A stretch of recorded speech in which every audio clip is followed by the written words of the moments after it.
लागल झूलनिया के धक्का बलम कलकत्ता पहुँच गए। लागल झूलनिया के धक्का बलम कलकत्ता पहुँच गए। लागल झूलनिया के धक्का बलम कलकत्ता पहुँच गए। के करा पे अब हम करबे सिंगरवा, उनके बिना सुना लागेला घरवा। हो गईले राजा लापता बलम कलकत्ता निकली गए। लागल झूलनिया के धक्का बलम कलकत्ता पहुँच गए।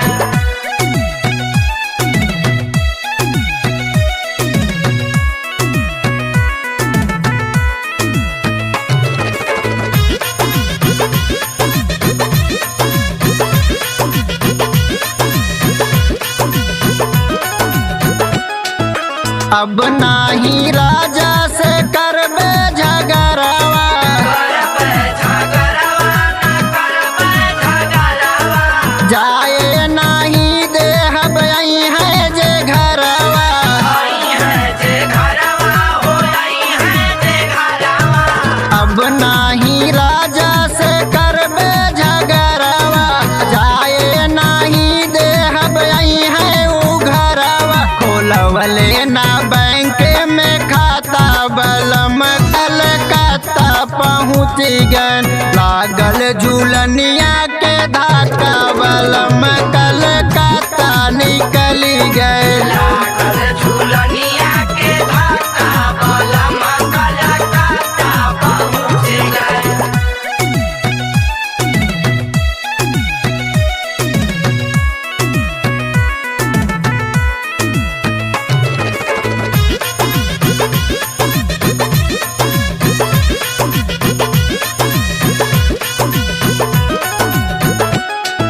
दिलवा के बतिया न राजा बतैलन, राजा बतैले न राजा बतैले। संतोष सजनवा ता हमसे कोहैलन। हमसे कोहैले हो हमसे कोहैले। दिलवा के बतिया न राजा बतैले, संतोष सजनवा ता हमसे कोहैले। और दिहले रविंदर से नाता बलम कलकत्ता निकली गए। लागल झूलनिया के धक्का बलम कलकत्ता निकली गए।